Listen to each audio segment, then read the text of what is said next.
অনেক দিন পর আজকে একটা রেসিপি শেয়ার করব। আসসালামু আলাইকুম এভরিওয়ান, কেমন আছেন সবাই?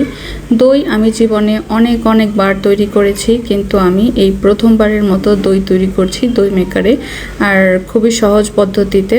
আশা করছি সবাই ফুল ভিডিওটি দেখবেন। আমি চেষ্টা করেছি দইয়ের A to Z এখানে আলোচনা করার জন্য। তো ঘরোয়া উপকরণ দিয়ে কিভাবে মিষ্টি দই খুব সহজেই তৈরি করা যায় এই ভিডিও দেখলে অবশ্যই জানতে পারবেন। দই তৈরির মূল উপকরণই হচ্ছে দুধ। আমি এখানে 2 লিটার ঘন দুধ নিয়েছি, একদম ফ্রেশ অথেন্টিক, যেটা আমার আম্মু আমার জন্য নিয়ে এসেছিল। তো এটাকে আমি জাল দিয়ে নিচ্ছি, বেশ অনেকক্ষণ জ্বালিয়ে নিব। তো এই যে দুধ কিন্তু এখন আমার বলক আসেনি, আমি কতক্ষণ পর নেড়ে দিচ্ছি যাতে তলানিতে না লেগে যায়। তো এক চুলায় আমার দুধটা জাল হচ্ছে, আরেক চুলায় আমি একটু ক্যারামেল করে নিচ্ছি।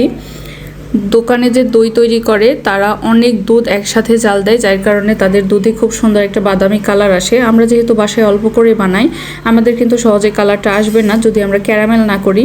তো আমি এখানে চিনির সাথে অল্প একটু পানি মিশিয়ে তারপরে ক্যারামেল করে নিয়েছি। যখন এরকম কালারটা চলে আসবে তখন আমি একটু দুধ দিয়ে নিব।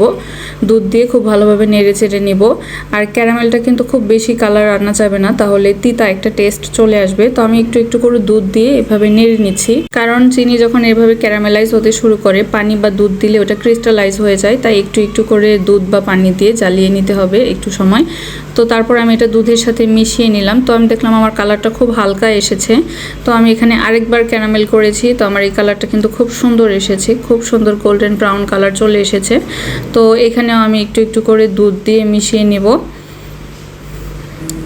আর দুধের সাথে আমি অল্প একটু চিনি অ্যাড করেছি। আমি যেহেতু এত মিষ্টি দই পছন্দ করি না, তো খুব অল্প চিনি ইউজ করেছি, আর ক্যারামেল থেকেও তো একটা মিষ্টি আসবে। তো এটাও আমি দুধের সাথে মিক্স করে দিচ্ছি। তো দেখতে পাচ্ছেন খুব সুন্দর একটা কালার কিন্তু চলে এসেছে, বাদামি কালার। তো এটাকে আমি আরও বেশ কিছুক্ষণ জ্বালিয়ে নিব। আমি একটু ফ্লেভারের জন্য 2টা এলাচ দিয়েছি, মুখ ফাটিয়ে দিইনি, জাস্ট এভাবেই দিয়ে দিয়েছি। ক্যারামেলটা দুধের সাথে মিক্স করার পর আরও অনেকক্ষণ জ্বালিয়ে ঘন করে নিয়েছি। এর আগের বার আমি যখন দই তৈরি করেছি তখন আমি গুঁড়া দুধ ইউজ করেছিলাম, এতে খেতে অনেক মজা লাগে, ক্রিমি হয়, অনেক ঘন হয়। এবারে আর ইউজ করতে খেয়াল ছিল না। তো যাই হোক, দুধটা আমি ঠান্ডা করে নিচ্ছি, দইয়ের মিক্সচারটা। আর এদিকে আমি টক দই পানি ঝরতে দিয়েছি চালনির উপরে এইভাবে। টক দইটা অবশ্যই ঝরতে দিতে হবে, নয়তো দই পানি হয়ে যাবে। তো টক দইটা ডাইরেক্ট আমি এই যে দই মেকারের বাটিতেই দিয়ে নিচ্ছি, দিয়ে একটা হুইস্কের সাহায্যে এভাবে একটু ফাটিয়ে নিচ্ছি, যাতে পরে আবার দলা না হয়ে থাকে, যাতে কোনো লাম্পস ক্রিয়েট না হয়। তো এটা খুব ভালোভাবে মিক্স করে নিতে হবে। তারপরে এই যে আমার দইয়ের মিক্সচারটা দেখতে পাচ্ছেন কত সুন্দর একটা কালার চলে এসেছে। তো এটাও আমি বাটিতে নিয়ে নিয়েছি, তারপর হুইস্ক দিয়ে আরেকবার মিক্স করে নিচ্ছি, যাতে টক দইয়ের সাথে দইয়ের এই মিক্সচারটা খুব ভালোভাবে মিশে যায়। দইয়ের মিক্সচার আমাদের রেডি। এখন এটাকে আমি দই মেকারে দিয়ে দিব। দই মেকারে দিয়ে এভাবে একটা ঢাকনা দিয়ে দিচ্ছি, তার উপর আরেকটা এরকম ঢাকনা থাকে দিয়ে আমি ভুলে ঢাকনাটা উল্টো করে দিয়েছিলাম। তো এখন আমার ঢাকনা দেওয়া হয়ে গেছে। এটাকে আমি এখন কারেন্টে দিয়ে দিব, দিয়ে অটোমেটিক এখানে একটা লাইট জ্বলে। তো এটাকে 5 ঘন্টা রাখতে হবে, যদিও সময়টা একটু বেশি, কিন্তু সব দই মেকারে এরকম 5 ঘন্টাই রাখতে হয়।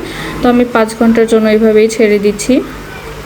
পরের দিন সকালে এই হচ্ছে আমার দইয়ের অবস্থা। দেখতেই পাচ্ছেন কত সুন্দর একটা কালার এসেছে, আর এটা খেতে অনেক মজা, একদম দোকানের দইয়ের মতো। তো আমি একটু করে খাচ্ছি, খুবই ক্রিমি, খুবই মজা, অনেক মজা হয়েছে।